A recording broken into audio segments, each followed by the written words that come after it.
The place, America. The time, the 21st century. And there's no time or place like it. If you've got a big media dream, there's no better time or place to make that dream come true.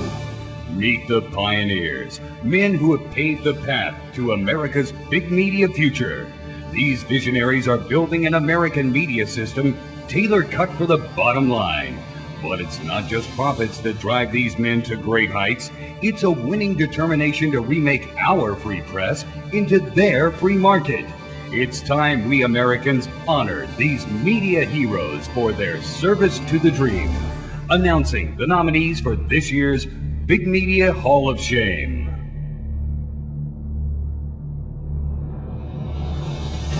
The broadcast industry salutes you, Lowry Mays. This Capitan of the radio waves has marshaled more than 1,200 stations under one corporate banner. Who can forget his famous words? We're not in the business of providing news and information. We're simply in the business of selling our customers' products. And there's no stopping Lowry now. With the right friends in all the right places, he's eliminating local broadcasting to beam forth Clear Channel's message of unity. Who needs news and information when there's money to be made? Hats off to the 2005 recipient of the NAB's Distinguished Service Award. Never has one man reached so high to make big media even bigger.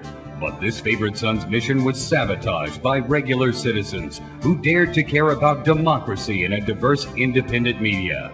But it wasn't for lack of trying. Michael welcomed our big media lobbyists into his office 14 times more than those pesky public interest advocates before trying and failing to let big media be as big as it can be.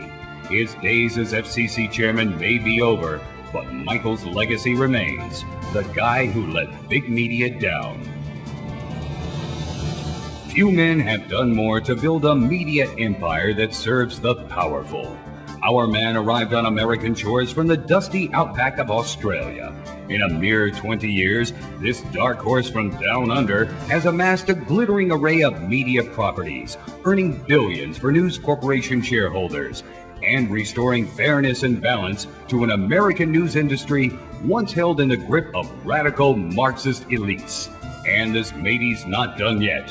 While his buddies in Washington crack down on those PBS pornographers, Rupert's taking you on a thrill-a-minute fun ride through a land of cops, robbers, beauty queens, and our finest American heroes. Now, here's a governor who comes through in the clutch. Thank you, Ed, for opening up your mansion to big media. When citizens tried to undercut Verizon's bottom line, Ed made it illegal for anyone else in Pennsylvania to offer internet. Poor people be damned. Cheap municipal broadband is now banned from Allentown to Pittsburgh, unless the big boys say otherwise. It's Verizon or the highway. Job well done, Governor. The check's in the mail. We've saved the best for last with a simple businessman who's not afraid to tell it like it is. When the political chips were down, David Smith's networks of 62 Sinclair stations came out fighting for America. Bad news from Iraq looks great through the rose-tinted lenses of News Central.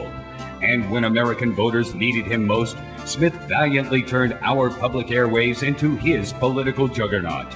He reclaimed the stolen honor of our Vietnam veterans and exposed an unpatriotic politician who dared come home with only 2 Purple Hearts.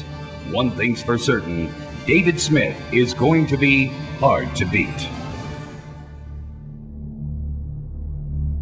Now it's time for America to decide as voting officially begins for the Big Media Hall of Shame.